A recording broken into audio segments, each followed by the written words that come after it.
Once you get to a certain level in OnlyFans management, I don't care how good you are, how smart you are, or what kind of automation tools you have cooked up on your own, you are going to need to hire a team, and you are going to need to train them. You're going to need to manage them, and you're going to need to come up with a way to most effectively utilize the people that you have at your disposal.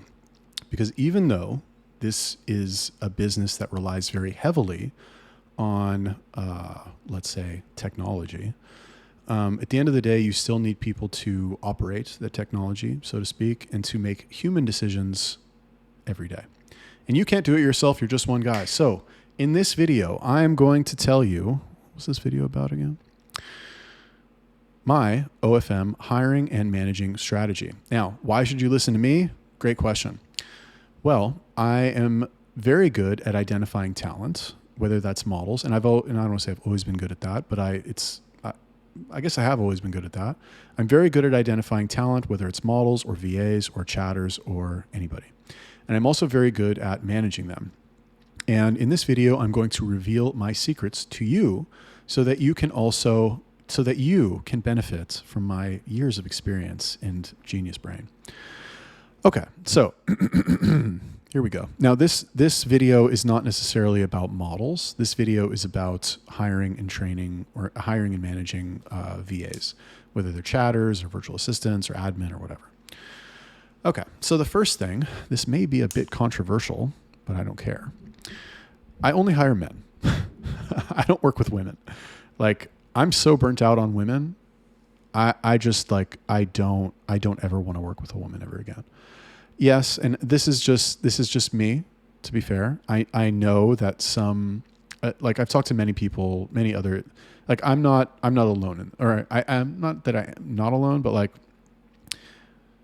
most people are fine working with women. I personally don't want to work with women, and I'll tell you why.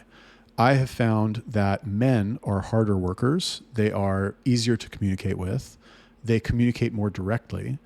They are more responsible. They feel more of an obligation to do a good job, and they take responsibility for their mistakes. They're easier to train. I mean, the list goes on. Like, and here's what it really comes down to, because I believe that those are all symptoms of the fact that like men, nobody is going to take care of a man because that person is in love with the man and has to raise that man's babies. That doesn't exist, okay? But that does exist for women. Think about it like this. Let's say that if you didn't make your agency work, or if you lost your job, you could just go like fuck somebody and be set for life. Like either from that person or the government would just give you money. Like, would you work that hard at that job? No, probably not. Even if you had a good upbringing, and even if like discipline and shit was instilled into you, you still have that in the back of your mind always. So it's going to weaken you because you have that option available to you. Even if, whatever, you were conditioned to never consider it, fine. Which is why I believe men embody those characteristics that I mentioned earlier. So that's number one. And it's a very important number one, because even when I make my job ads, I will say men preferred. I don't say men only, because that could be discriminatory. I say men preferred, and only men reply to the ads. And that way I only have to deal with men. I don't have to deal with women. I don't want to get into it. I hate women. Not really, but like, you get what I'm saying. Number two, effort and the desire to have the job are more important than talent. So, this is a trick that I learned from a friend of mine who's very good at business. This friend, I've mentioned him a couple times, but like the unique thing about him is that he is one of the rare individuals that has a lot of business experience, but he's also a software developer. So like usually software developers, they're like, no offense to any software developers, but they're like nerdy, very bookish, like, timid, on their computer, like can't talk to other people. This guy, he's a fucking ice cold businessman. Like he does not fuck around when it comes to business. Like he is battle hardened in the entrepreneur world. Very successful, has run multiple businesses, made a bunch of money. Great. This is a trick that I learned from him. So source is good. One day, this is ages ago, but he had a call center where he was doing commission only sales and he was hiring fucking whatever. And I was like hanging out with him one day and we're like going to his office to pick something up, and he had a stack of resumes and he's like, here, help me. Let's look through these resumes together. And I was like, okay. Like, I always think it's interesting to look at resumes because I'm curious to see how people phrase things on there and who's applying for what jobs. Cause like, you know how you write a resume, you're like, developed the internal procedure. And it's like, you worked at the cash register. You know what I mean? You're like writing it in a way that sounds important. So anyway, I was like, what am I looking for? And he goes, what you're looking for on here is not qualifications. You're looking for effort. You want to see how much effort they put into their resume, because however much effort they put into their resume is going to be how much effort they put into the job. And that stuck with me. I thought that was very interesting. That stuck with me for a long time. And I, for some reason, remembered that when I started, the first VAs that I ever hired were VAs that I hired to recruit. And the way that I chose this VA, because you post something on onlinejobs.ph, you get a fucking million replies. The way that I found this VA, or the way that I chose this VA, is because on the job application, I basically said, there's 5 questions. If you want to apply, answer these 5 questions, and we'll talk. And most of the replies are like, if people reply, they don't number their replies, they don't use capitalization, they don't use proper grammar, they're just fucking whatever, just type some shit and click send and then go on to the next one. This girl, and maybe it was fucking ChatGPT. I don't know. Maybe it was. Who knows? But at least they use ChatGPT, right? That's still effort in a sense. This girl, when she sent her application, she like numbered it. All the punctuation was perfect. All the grammar was perfect. All the capitalization was perfect. It looked like an essay. It was like, it didn't read like an essay, but it was neat. It was organized. And I was like, okay, this is the girl. This is the one. Because look how much effort she put into it. She was a VA for me for a very long time. I eventually fired her because I found out, this was 6 months later. When you don't monitor your VAs, and we'll talk about this later, but when you don't monitor your VAs, it doesn't matter how good they are, they're going to fuck off. They're not going to do their job because you're not monitoring them. So why would they? They'll just keep collecting a check. So the point is that effort and desire are more important than talent. I will take, if I identify somebody as a hard worker, now most of the roles that I hire for are chatters currently. So when you're a chatter, fuck, went down the wrong hole. When you're a chatter, you need a certain level of command over the English language in order to get your point across. If you don't speak English properly, you're not able to communicate, which really means you're dumb. Not if you don't speak English, but if you don't have mastery over a language. Because no thought is independent from language. Anyway, rant aside. If I see somebody, I'll give you some examples. Okay. I have some chatter, one chatter now who works for me. What I do, or what I did when I was looking for chatters, I would post the ad, I would get responses from people, and the responses that were good, I would say DM me on Telegram. They would DM me on Telegram. Hey, I'm from, I'm asking about the job. I would send them a message, copy pasted, very long. It's got links to my chatting article on my website, and it's got a Drive folder with some videos where I'm like walking them through how to actually be a chatter. And I would say, read this article. It's very long. It takes an hour to read. Like anybody who's not going to spend an hour reading that, I don't want them to work for me. Like go work somewhere else. I don't care. Read the article and watch all the videos. 2 hours of work.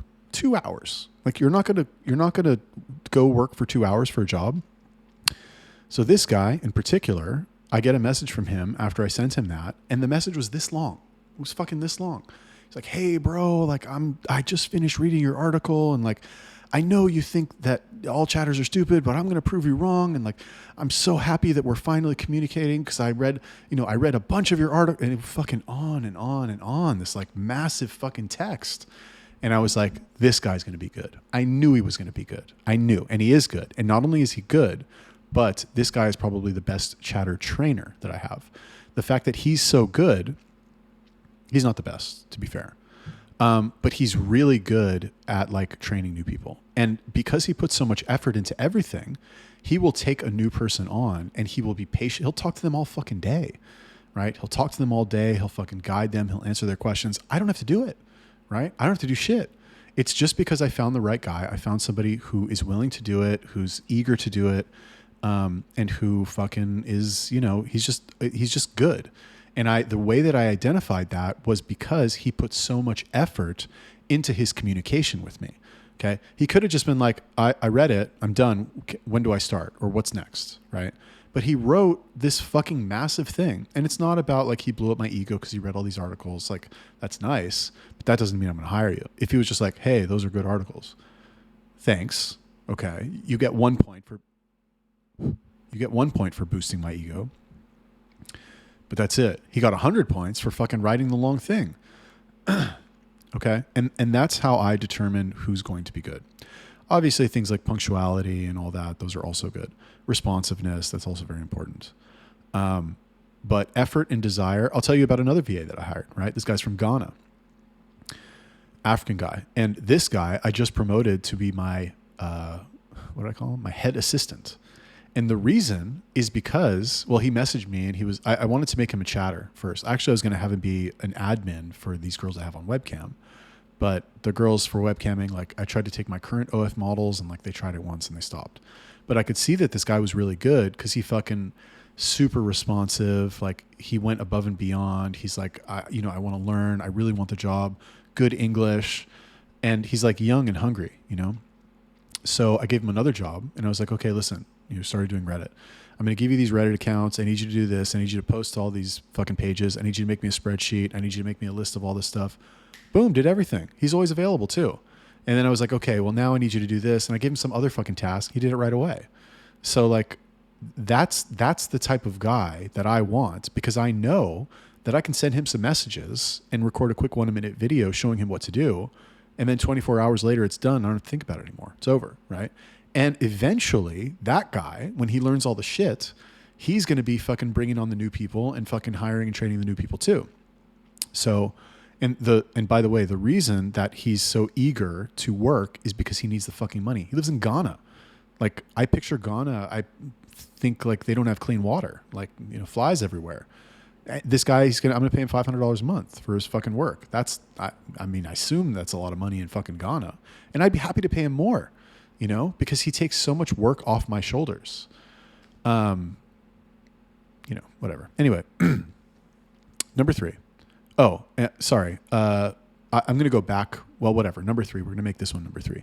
I don't hire anybody with experience. I don't hire anybody who's ever worked in OFM. I don't hire anybody who's ever worked as a chatter. Ever. No, you have experience. You've worked in OFM before. You're tainted goods. You're damaged goods. You worked with some fucking stupid ass. And to be fair, it's possible that some people have like snuck in and they've already done work for somebody else. This really, to be honest with you, this applies more to chatters than it applies to other roles. Like if you've been a Instagram VA, you can come be my Instagram VA. I don't give a fuck. Like, doesn't matter. And to be, the Ghana guy, he didn't do Reddit. Anyway, this is, I guess, like I said, for chatters. I don't hire chatters with experience because they all have bad habits and they all think that they can just quit and get another chatter job right away because everybody needs chatters. And like everybody's desperate for chatters. Like you guys don't understand the like unquenchable thirst for, and when I say chatters, I mean good chatters. There's no good chatters. As soon as people start getting traffic, they're like, oh, I don't want to fucking chat on this account myself. Like, let me get a fucking chatter to do it so I can go like do the stuff that I enjoy or that I don't hate. So that's why I don't hire people with experience. But like I said, it's just for chatters. Number 4, fire people who try to negotiate. Like you're trying to, and when I hire you and I say, I need you to do this and I'm going to pay you this much and that's it. If they say, oh, well, what if you pay me a little more? Or like, what if I do less? No. Like you're wasting my time. Now you're like causing me emotional upset, which is uncomfortable for me and irritating. And partially because you're wasting my time. Now I have to communicate. I have to send, more messages to you to explain to you why that's stupid or why like I'll just go find somebody else if you don't like it. And it's not a good sign. Like, you haven't even started working yet and you're already trying to do less and get more. Like, you haven't done anything. And you think that now I want to work with you more? No, go fuck yourself. I've told this story before, but for another project that I'm not doing anymore, I hired some more video editors. And like, one of the video editors, I hired him at a certain price for a certain number of videos per week. And immediately after I hired him, he's like, hey, you know what? Because this is just a temporary, like, this is contract work. I think you should pay me more. And he like stated his, and I was like, no, like, and okay, he's allowed to request that, but I don't, I don't need to work with somebody like, and you shouldn't work with somebody like that. You don't want to let, as a general rule, right? Yes, cooperative, win-win situation, fine. But like, in business, when you have employees, things need to be your way, right? You need to be, and I'm not saying never compromise. I compromise sometimes. And you should always listen to feedback and listen to suggestions and all that. I'm not saying that. But like, once you have a way figured out that works, it needs to be done your way. I'm not saying don't experiment, but like, this, I hired you for this. This is what you're going to do. This is how much you're going to get paid. That's it. You don't like it. And they don't like it on day. This is the important distinction. They don't like it on day 1 or day 0 before they've started. Goodbye. I'll go post another ad and get 200 people fucking begging me for the job. Like, I don't need to work with you. Number 5, 6 was an important one. You have to monitor what they are doing so they can't fuck around. Okay, so I will give you a scenario. Now, most of you watching this, I would assume you are an honest person. I consider myself an honest person. If you ask anybody on the street, they'll be like, yes, I'm an honest person. Let's say that you go to a grocery store and you pay, and the clerk hands you incorrect change. And they accidentally hand you a $100 bill as incorrect change. And you see this. You see that they give you whatever, the thing, you bought some shit, it was $10, you pay with the 20, and they give you $100 change, like extra, instead of a $1 bill or something. Let's just pretend, thought experiment. Most of you probably, yes, I know some wouldn't. Most of you would probably, and let's pretend there's cameras. Well, actually, no, let's say there's no cameras. Most of you would probably say, oh, you gave me this by accident. This is the incorrect change. Just as a reflex of like, sorry. And let's say it was a small business owner. It's not fucking Walmart. Like, who cares? Small business owner, you know that you're taking $100 from them. Like, you would harm them if that happened. That's probably what would happen. Okay. Now, that scenario, I can add details to that scenario to the point where 99.9% of people would keep the $100. They would keep it. Okay. For example, what if you didn't, what if it wasn't a small business owner? What if it was Walmart? Okay.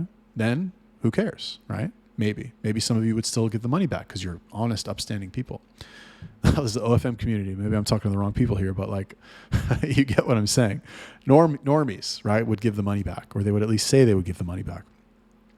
Then let's say that like you didn't realize you had gotten the incorrect change until you got out to your car, right? Inconvenient now for you to go. Okay. But then, and some people are like, yes, I would give it back. Okay, fine.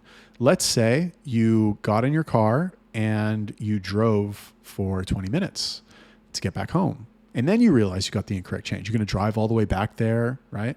Now, let's say that the guy who you bought from, the Walmart employee, was a fucking dick. And he, gave you attitude, or like snapped at you, or insulted your fucking haircut or something. And you drove an hour, right? And it's raining outside and fucking whatever. Like, very few people are going to do that. So what's the point here? Now, I'll give you an alternate situation. Let's say there's cameras at the shop and that person will see that they gave you the change. You are on the hook, right? They will find out it was you. Or let's just say that you know that they'll find out somehow. Cameras is the easiest one. If you know that there's a chance that you will get caught, and this is human nature. You may think whatever, oh, you said that you means you're a bad person. No, this is reality. This is fucking human life on Earth. If you think there is a chance that you will get caught, if you think you are being monitored, then unless you're a retard, then you will do the right thing. And only then will you do the right thing. Because, like I said, I can adjust the situation until you would do the wrong thing. Okay. And the only way that you can guarantee that people will do the right thing, unless they're fucking assholes or retarded, is if you monitor them. So that is why you need to monitor what they're doing so they know that they cannot fuck around. I will give you some examples of how I do this. Number one, I ask for daily reports. So I'll talk about reports later, but number one, I ask for daily reports. Like, you need to tell me every day what you did and what the result was. Every day. I don't care what the role is. I don't care. You're sending DMs on Instagram. You're fucking posting on Reddit. Like, you're posting on Reddit. I want you to tell me every single subreddit that you posted in from every single account. Make a spreadsheet. Give me that information. Inconvenient. Like, you wouldn't want to do that. I wouldn't want to do that, but I don't give a fuck because I'm the boss. And I said, do it. So do it so I can look at the report at the end of the day and fucking click the links and make sure you did it. Right? Anyway, we'll talk about reports later. The other thing that I do to monitor them is, and this I guess is, again, really applies mostly to chatters, is I will check their chats.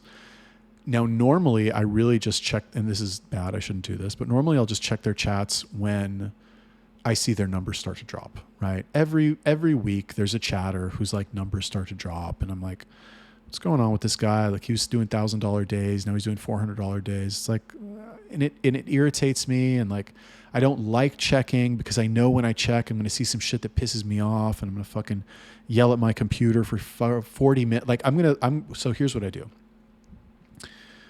I kind of thought about publishing one of these videos, but I don't want to. Anyway, what I do, I'll check the chats, and of course, and if you're, have above an 80 IQ, and you check the chats of your models who are run by probably bad chatters, because everybody has bad chatters, check the chats, check what's in there. And I promise you can click any chat at random and you will see stuff in there that pisses you off. And you'll be like, why the fuck did they say this here? They should have said something else. So what I do, I take my computer, I work at a co-working space, and they have these little rooms that are like soundproof where you can make calls. So I take my computer in there, I fully charge my computer, I take it in there, I open up OBS to do a screen share. I open up Inflow and I go through the account, and I'm like, okay, today we're going to be going over fucking Bob's account, and we're going to look through the chats. And then I'm like, okay, let's check this one out. And I click on the chat, and immediately I'm like, oh my, I'm getting more gray hairs in my head as a result of what I see in there. And I sit there and I fucking record myself going over everything that I see wrong in that account. Now, I'm not one of those assholes who will like only tell people wrong things. Like there is a give and take. Like, you also have to compliment people and give credit where it's due, but like, we'll go over that later. So, but the point is that like, they know that I'm going to check. And not only am I going to check, but I'm going to check and I'm going to make a 40-minute video about how they fucked up. And not only am I going to make a 40-minute video about how they fucked up, I'm going to post it in the entire group for all their coworkers to see. Like, shit's on the line here. So if you don't like that, then you're going to fucking have that in the back of your mind. Not only, okay, it's not like I'm going to check and like send a message like, hey bro, you shouldn't have sent this. Please don't send that in the future. No, you're getting a 40-minute video, bro. You're getting a 40-minute screen share of me yelling, probably, in all likelihood. Now, again, like I said, I don't do it unless I see the numbers drop.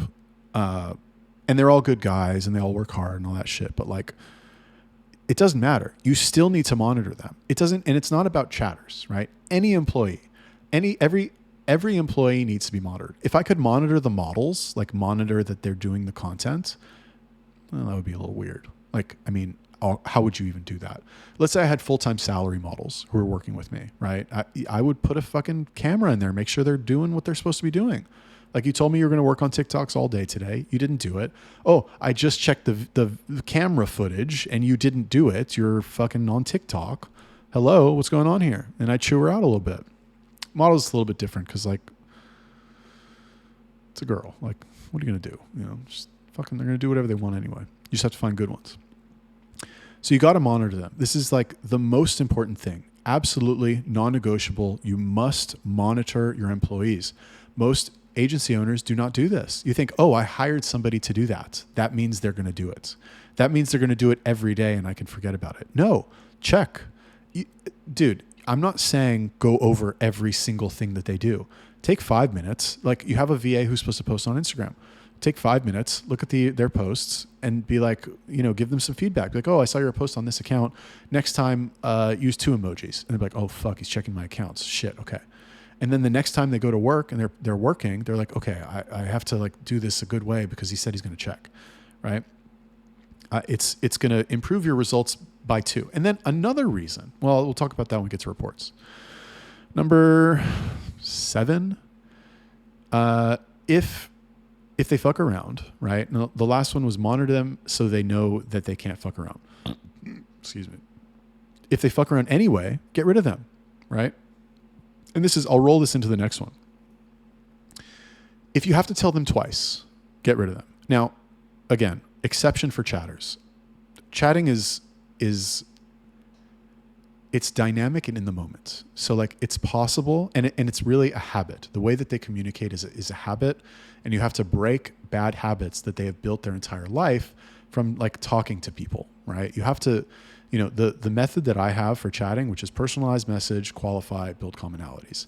Nobody communicates like that in your daily life unless you're thinking ahead of time. How can I get something from this person, which most people don't.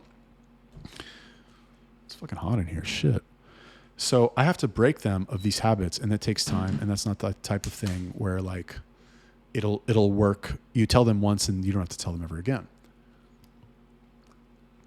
However, I'll give you an example of when I was with the previous agency with my ex-partner.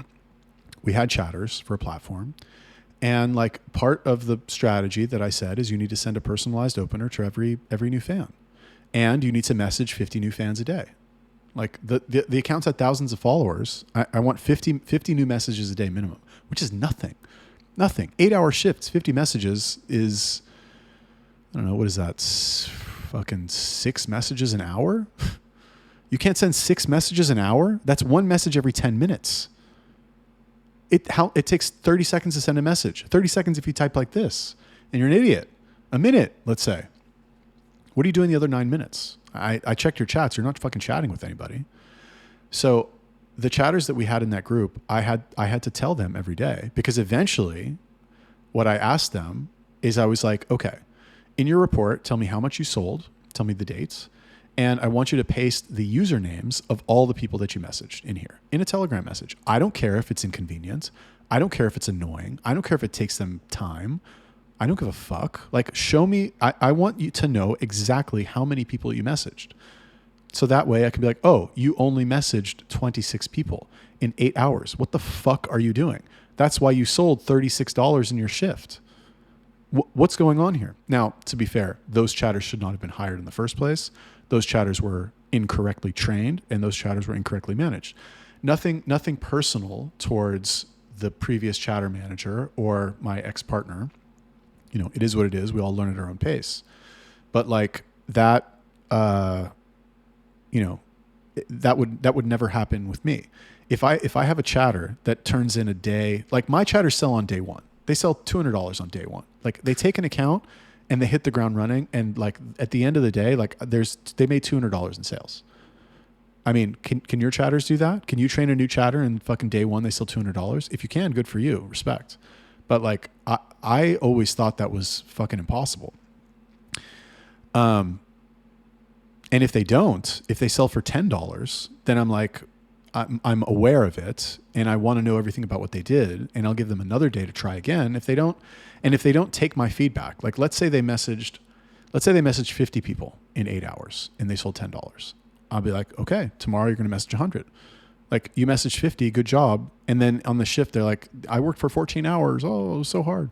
You worked for 14 hours. You messaged 50 people. What the fuck are you doing? Message 100, message 200. I don't care. Like put the work in. Okay. And then the last one, we're going to talk about daily reports, maybe like another video about daily reports, but like daily reports serve 2 purposes. Number 1, you want them to be aware of their own performance. Okay. You want them to be aware of how what they are doing is working, whether it's chatters or something else. I want to know every day how many views on the last Instagram video you posted got on every account. I don't care that you post 80 times a day. Make a spreadsheet, post, type it in there. Tell me. Like, it's your job. You have time. I'm paying you to do it. Do it. I need to know. And not only do I need to know without logging into every account or without navigating to every account and checking. No, I'm not going to do that. I'm paying you. You do whatever I say. And that's it. I'm telling you to make a report. I'm telling you to make the reports like this, period. That's your job. So that's number one, is that it needs to be easy for me to tell at a glance how they're performing, which I realized wasn't what I said initially, but now we'll get back to the first thing. Number two is that they need to monitor how what they are doing is doing. So neat little fact for you is that if you want to improve your performance in any area, track your progress. Doesn't matter what it is, like anything. Some study that showed that like if you track your progress, you'll get better, whatever it is, because you are more aware of what you're doing and how it's working. If you want to lose weight, take a fucking selfie every day with your shirt off or naked, right? If you want to get more view, whatever, you want to improve your Reddit posting strategy, track how many views your posts get. Like, you want to see like how many subs you get from a certain platform, fucking track it. That's obvious, right? But like, the thing with chatters is that you want them, usually, or even not chatters, VAs, they are given a very basic task, very basic, like do this one thing. And you want them to improve consistently at that one thing without you having to go in and micromanage everything, right? And part of that is selecting the right type of people. But another part of that is having them be consciously aware of their performance. Take the worst employee in the world, the dumbest person in the world. If they track something, they will get better at it. Cool. Thank you for watching the video. I will see you in the next one. Like and subscribe and all that good stuff.